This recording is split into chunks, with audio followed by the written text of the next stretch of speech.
महायुति ने खो दिया अपना एकमात्र विश्वसनीय धर्मनिरपेक्ष चेहरा। अजित पवार की मौत से क्या हुआ नुकसान?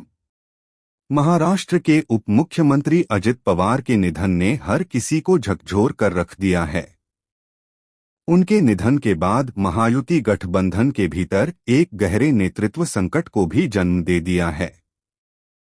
पवार को महायुति के उस चेहरे के रूप में देखा जाता था जो गठबंधन को एक संतुलित और धर्मनिरपेक्ष पहचान प्रदान करता था।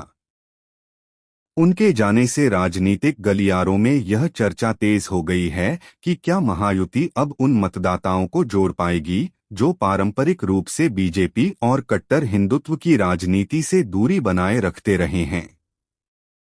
अजित पवार की राजनीति हमेशा प्रतीकों और संदेशों के माध्यम से अपनी बात कहती रही।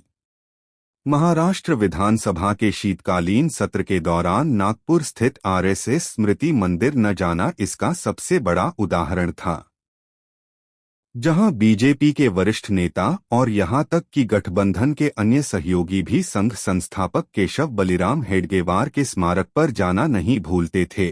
वहीं पवार और उनकी पार्टी के नेता जानबूझकर इससे दूरी बनाए रखते थे। यह केवल एक औपचारिकता नहीं थी, बल्कि एक स्पष्ट राजनीतिक संदेश था कि वे कट्टरपंथी विचारधारा की सीमाएं तय कर चुके हैं। बटेंगे तो कटेंगे जैसे बयान का पवार ने किया था विरोध। यह वैचारिक स्पष्टता 2024 के लोकसभा चुनावों से पहले और भी मुखर होकर सामने आई। बीजेपी के स्टार प्रचारक और उत्तर प्रदेश के मुख्यमंत्री योगी आदित्यनाथ के बटेंगे तो कटेंगे जैसे बयान पर पवार ने खुलकर विरोध दर्ज किया था।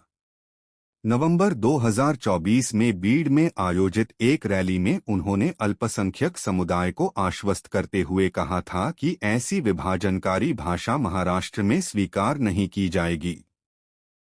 उन्होंने महाराष्ट्र को संतों, शिव अनुयायियों, शाहू, फुले और अंबेडकर की भूमि बताते हुए राज्य की समावेशी परंपरा को रेखांकित किया था।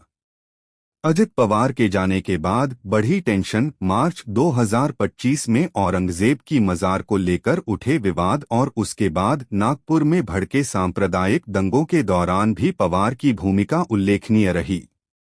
दंगों के मुश्किल से 10 दिन बाद मुंबई के इस्लाम जिमखाना में आयोजित एक कार्यक्रम में उन्होंने स्पष्ट शब्दों में कहा कि वे किसी को भी मुसलमानों को नुकसान नहीं पहुंचाने देंगे। उन्होंने भारत की ताकत को विविधता में एकता बताते हुए समाज को बांटने वाली ताकतों से सतर्क रहने की अपील की थी। अब जब अजित पवार नहीं रहे तो महायुति के सामने सबसे बड़ी चुनौती यही है कि वह अपनी उस छवि को कैसे बनाए रखे जो उसे एक व्यापक जनाधार दिलाती थी।